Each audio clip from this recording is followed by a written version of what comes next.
Salut les crafters! Aujourd'hui on va parler de ça, j'ai nommé la truitasse.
Je vous présente dans sa version définitive numéro 1 la première truite que j'avais dessinée.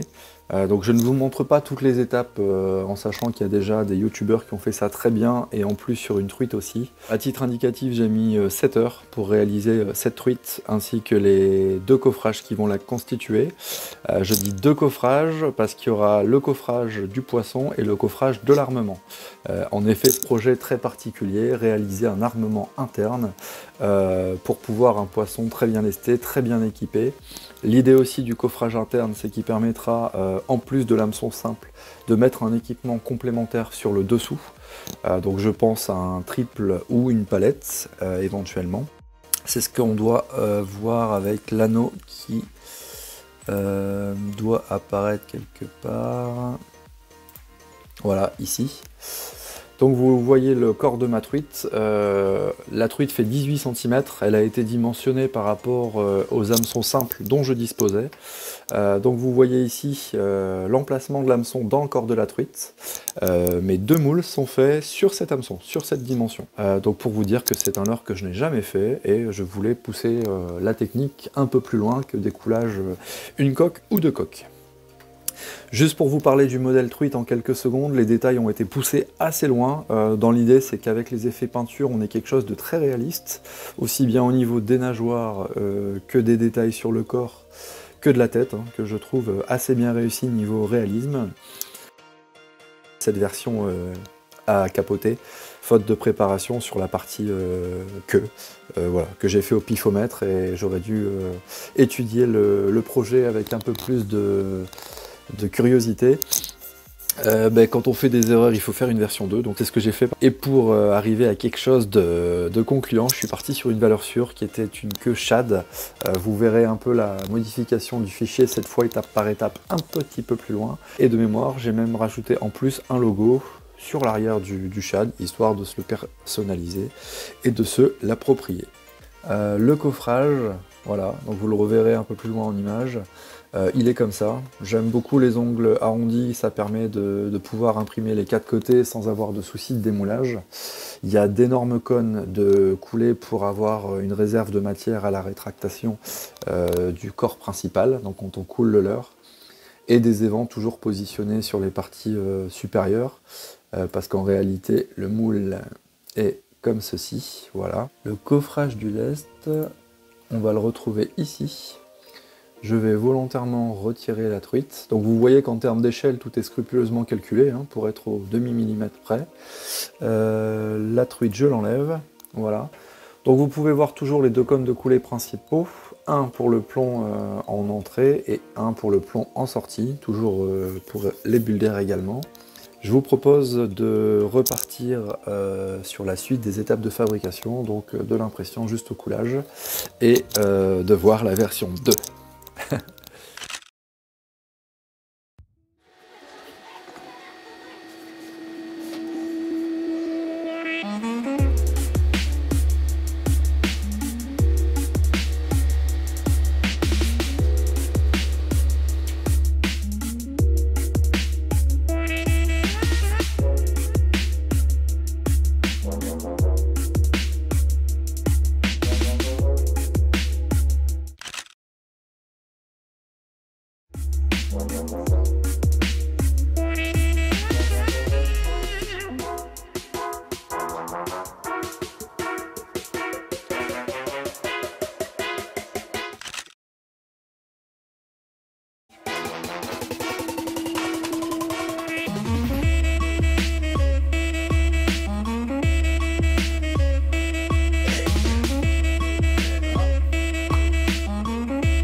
Alors donc voilà dans l'atelier, après l'échec de la truite avec la queue qui avait pour objectif de vibrer, d'être assez symétrique et plate en extrémité, véritable loupé, la truite nage, un bout de bois nagerait mieux qu'elle. Je vous ai même pas fait de vidéo parce que ça valait vraiment pas le coup, donc je me suis repenché sur une autre terminaison de leurre qui n'est plus une queue comme je vous l'ai présenté initialement, mais une queue shad tout simplement. Je voulais vous montrer les différences entre les deux moules. Je viens de reterminer le deuxième moule avec la truite queue shad. Les tailles varient sensiblement, mais rien de bien méchant. Vous le voyez à peu près à la taille des deux moules. Les petites évolutions que je me suis permis de faire d'un prototype à l'autre va concerner déjà dans un premier temps le RTV utilisé. Le RTB blanc qui est ici et le RTV rouge qui est ici. Pourquoi j'ai changé de RTV? Il y a une raison toute simple. C'est que quand je mets en compression même très légèrement du RTV blanc, il est tellement élastique qu'il va y avoir un phénomène de parois qui vont cintrer, et notamment au niveau des petites nageoires, vous voyez les petits détails de la truite, le fait qu'il y ait moins de place que prévu initialement, le plastique va avoir du mal à combler le vide, et du coup ça nous donnera un leurre pas super fini après coulage, même en huilant. Donc pour cette raison je suis parti sur le RTV rouge qui est un moule beaucoup plus dur, moins flexible, et j'espère grâce à ça avoir plus de facilité à couler les petites nageoires. Le concept des évents est significativement le même parce que j'avais pas eu de soucis lors de la coulée, donc je suis reparti sur la même façon de faire. Deux à l'avant pour limiter la rétractation de la plus grosse partie du leurre et un à l'arrière pour avoir une queue correcte. Au niveau des évents, j'ai toujours mis le même nombre, à la différence qu'Isri, ils sont 2 fois plus larges, donc 2 mm, 4 mm. L'idée c'est encore de mieux évacuer l'air qui peut éventuellement rester lors de la coulée, et aussi d'avoir une réserve de matière pour la rétractation du leurre final. Voilà, à part ça, rien de spécial. Donc si ce n'est évidemment la terminaison du leurre, qui passe du coup d'une queue comme ça sur la version initiale à un shad très connu et toujours super efficace. Donc là, je vais faire les essais de coulage avec ce moule.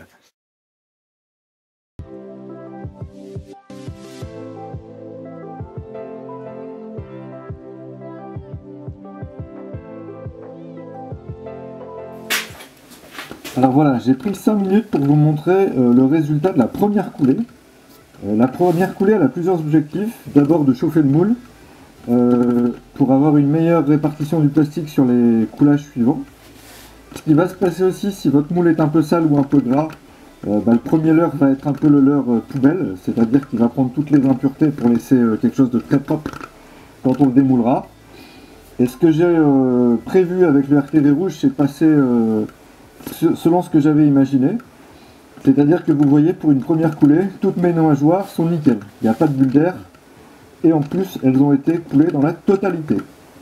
Donc je suis super satisfait de ce premier test.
La nage de ce leurre me vend du rêve.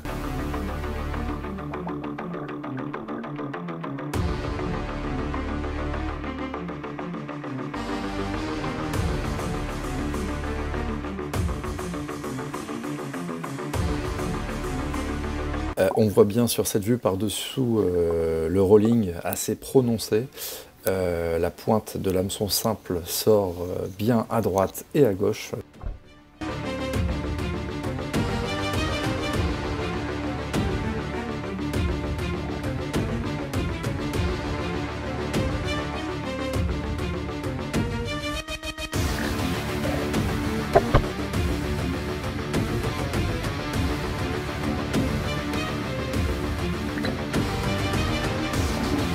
Je vous laisse être seul juge sur les deux types de nage, donc grâce aux deux armements. Personnellement, je suis super satisfait du résultat, et pour rien vous cacher, je n'ai qu'une hâte, c'est l'ouverture du carnassier pour pouvoir tenter notre ami Ezox sur une truite ultra réaliste. Dans tous les cas, cette vidéo touche déjà à sa fin. J'espère qu'elle vous aura permis d'apprendre 2-3 petites choses. Je vous dis merci, je vous dis bon craft, et à la prochaine. Salut les crafters!